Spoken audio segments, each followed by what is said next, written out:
Alright, another dream.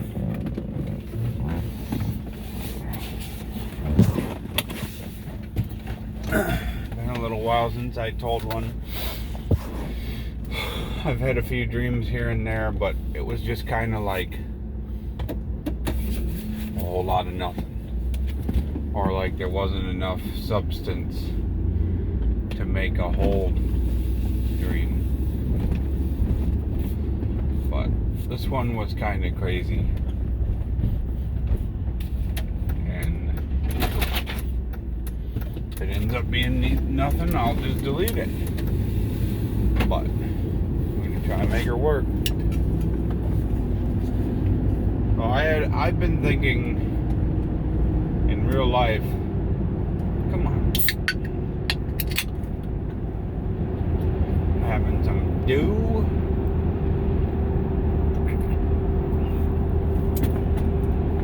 I've been thinking about in real life, and I want to go back to trade school.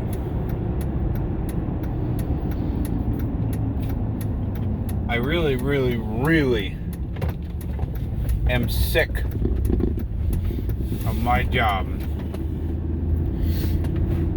It's really not so much the work. I'm almost never, I can count on one hand the number of times that I've left a place because of how much I hated the work. Even if it was just dirty, repetitive, awful work and the conditions sucked.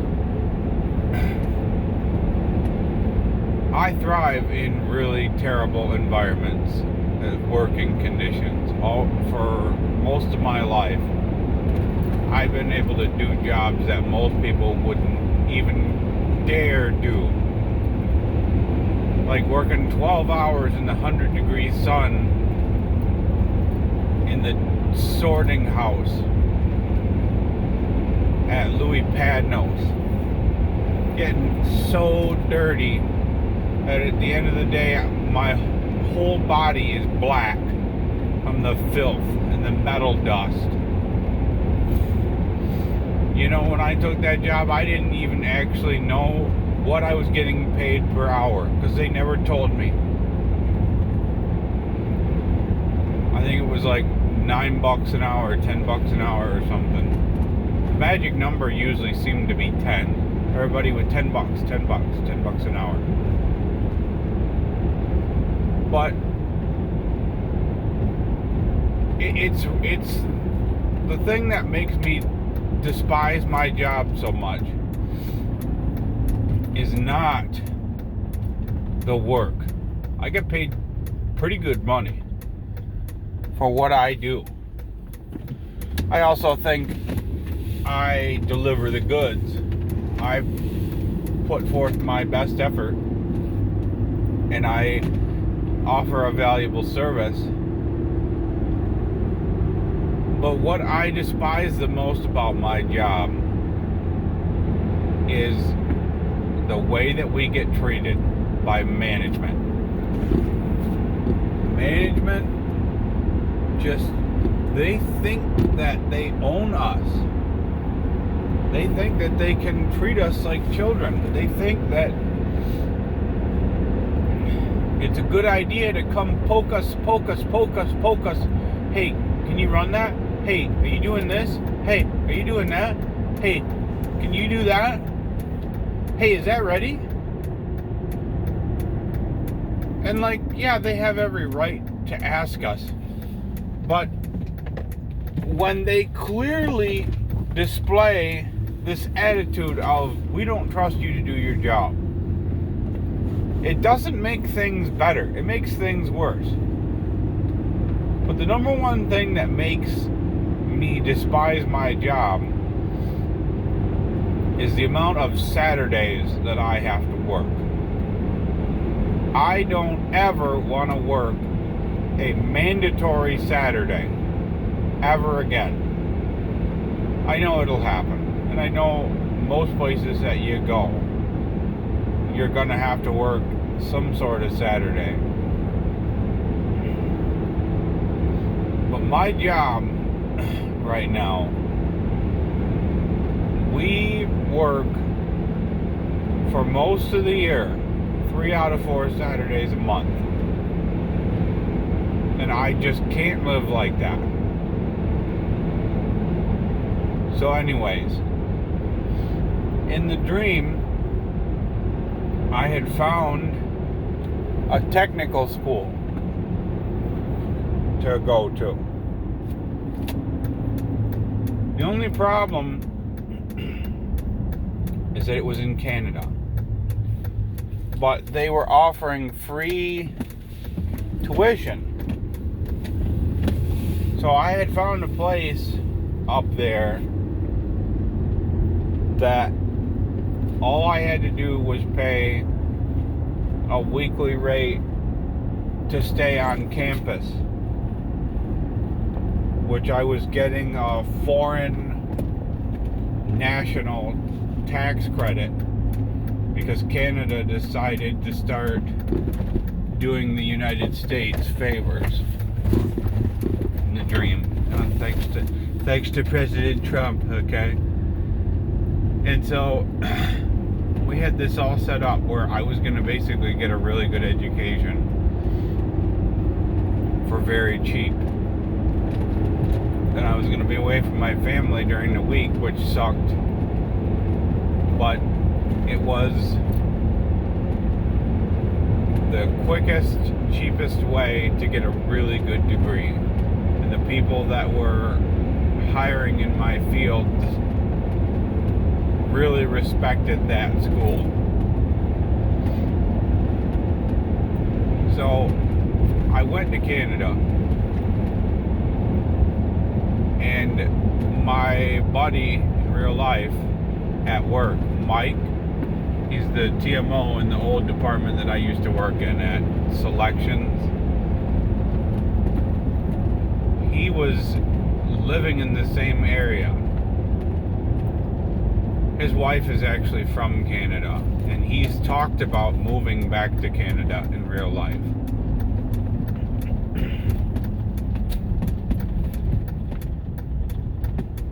And like every once in a while, he'll be like putting in a ton of overtime, and then he'll come in when he doesn't have to.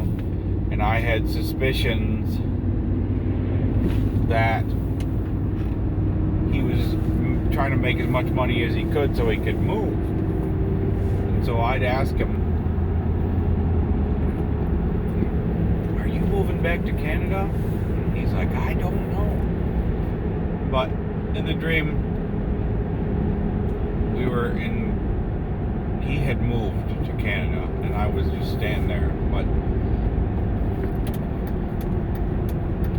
when I got to the tech center, the technical school, I went in, and some of the people that I went to school with in real life in like 2010, 2011 at the Career Line Tech Center, my buddies were, a lot of them were there, I think like 5 or 6 of them. But the one that I was most excited to see was my buddy Cody Treese. I was just like, "Treese, I can't believe you're here. What made you want to come here?" He's like, "Oh, I decided to get back into machining, and I thought it'd be a good idea." He talked like that, kind of. I'm making him sound really stupid when I do his voice, but he's not. He's not stupid. He wasn't as good as me, though. And it was just like I was just so happy to see him. I was so like terrified because I was going to do this. I didn't know anybody besides my buddy Mike.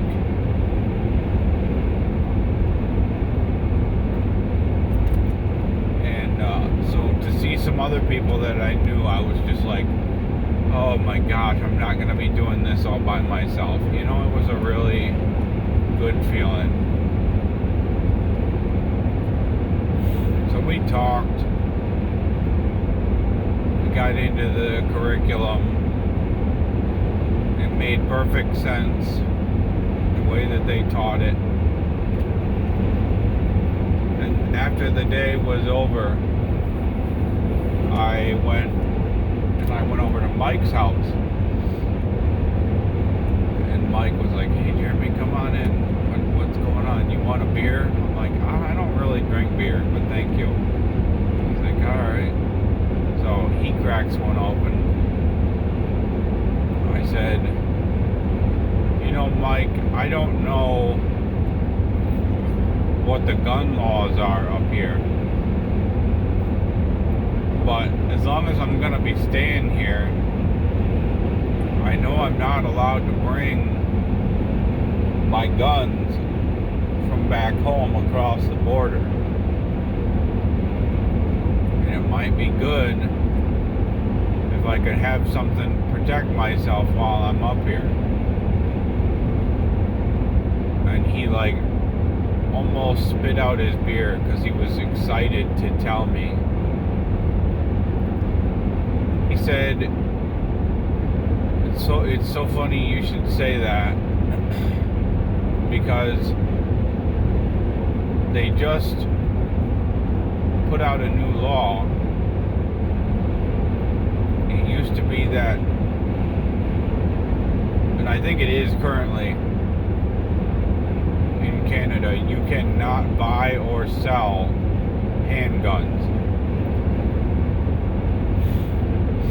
Their communist prime minister signed a bill that made the transfer of pistols illegal, which is what I wanted. I wanted a pistol in the dream. But Mike told me that in the dream that they had just passed a law that said you can't have pistols, but you can have an SBR chambered in a pistol caliber, which is way better than a pistol, because they don't have the same laws up there as they do in the United States. As of this recording in the United States, if you want an SBR, you have to go through the ATF and fill out a Form 1 paperwork thing, and then you have to file a $200 tax stamp. There's legal proceedings that you have to go through. You can't just take your rifle or whatever and just chop the barrel off. It's completely a felony, and you will go to prison for that if you get caught. And I have never done that, for the record, and I never will, as long as the law is there. But in Canada, they have different laws. So in the dream, I really, really wanted one of these pistol caliber SBRs. But Mike said, if you want something like this, you can't just go to a gun store. I said, wait, so are you trying to say that, like, I have to do this illegally? He said, well, I'm not telling you what to do, but if you want something like this, it's going to be really hard to get, because everybody wants it. It could be a real challenge finding something like this. I said, well, let's go to the sporting goods store. You want to go? He said, yeah, we can go.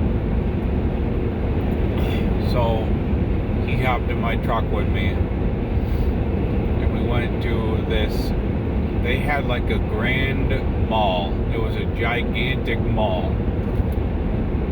We went there, and like on the way in, I bought like a couple of churros, gave one to him just for his troubles to come with me.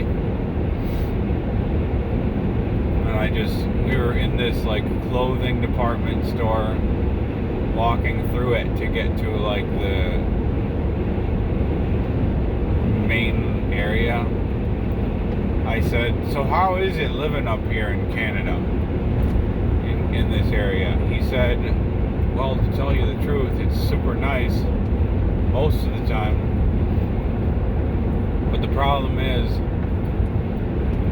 we're one sneeze away from being completely on our own. I said, what do you mean? He said, if there was any kind of natural disaster or anything like that, earthquake, fire, we're completely surrounded by woods in this town in every direction for hundreds of miles. And like if something goes down, it's gonna take a month to get everything back up to normal. Like, you better have a generator, you better have food and water, you better have everything you need, because you dang sure won't be able to get it after the disaster hits. So that made me like paranoid. Now I really wanted this SBR. So we went to the department, the hunting area, and they said the most effective SBR that you're gonna be able to get your hands on is one by Veresk, which is a Russian company, and it's in caliber 9x21 millimeter. I don't know what the heck have they got going on up here, but he said he didn't have any, but he had a feeling that he knew some people who had one. So he made a call to his buddy. He's like, yeah, my buddy has one. Don't tell anyone that you're going there. And if anybody asks, I didn't send you there. I'm like thinking to myself, like, oh crap, is this gonna be illegal? Like, I thought everything that I was doing was 100% legal. Oh.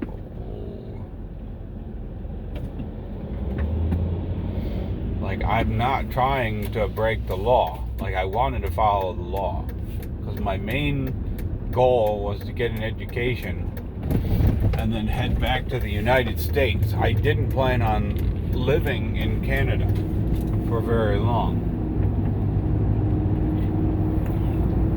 So I asked Mike, I said, Mike, is this all legal, or like what? Why do I have to be all hush hush about it? He's like, oh, don't worry, you're fine, you're gonna be fine. So we went to this like area where there were a bunch of crashed, abandoned planes. Oh, and by the way, at the department store I bought like 3 boxes of ammo. They were like $20 a piece, because I planned on getting this 9x21 millimeter. And so we go there, and the guy's like, hey, hit his hands in his pocket. He's like, you the guy who want the machine gun? I said, machine gun? He's like, yeah, you want the SBR? He had like a Russian accent. I said, yeah, I wanted an SBR. This is all legal, right? He's like, oh yeah, it's legal. So he got the Veresk out, and I'm like, wow, man. He let me look at it. Had a short barrel. It was super compact. Had fiber optic sights. It was kind of rattly, like it was just riveted together. I said, You got magazines for it? He said, oh yeah, you whatever you want, $400. I'm like, $400 Canadian? He's like, no, 400 American. I said, oh, okay, which was good because all I had was American dollars. I said, you're sure this is 100% legal to just buy this like this? He said, I promise you, I do business here all the time. If I do illegal, they catch me. I said, okay. So he said, feel free to shoot at old abandoned plane. Nobody going to hear you out here. And you shoot at the plane and you get to see effectiveness of 9x21. So I loaded up some magazines, cocked it back. It was so awesome. He's like, okay, I got to go now. It made me super nervous because the minute that he gets the, I should have known better. Like, I should have known I basically just made an illegal weapon transfer. And I couldn't even take it back to the United States because you can't have a fully automatic SBR here without, the same tax stamp and a bunch of stuff like that. But there's also laws regarding the ability to actually legally own something. It has to be manufactured before 1986. And then you have to register it and everything. But if it's like, if you wanted, hang on a second. Alright, I had to park. If you wanted to legally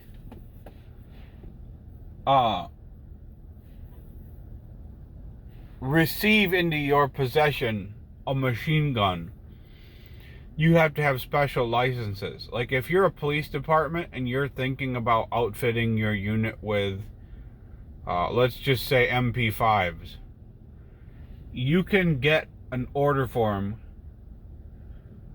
send it to HK and say, my department would like 5 MP5s. Can you send us some samples? We'll pay for them. So then your department can basically have these machine guns. But like, you can't take it home and like have it be yours legally. So having this fully automatic SBR, there was no way I was going to be able to take it back to the United States legally. So basically I just blew $400 and bought an illegal gun. Now I had what I thought I wanted, but I was terrified because, like, upon realizing my situation. And Mike's like, oh man, you're so lucky. I wish I had that kind of money. My wife won't let me spend that money. That gun is so nice. You ought to take that right straight home and keep it in case end of the world happens, blah blah blah. You can get armor piercing rounds here for that. You can go right back to the department store and they sell armor piercing incendiary rounds for 9x21. You could have a cannon.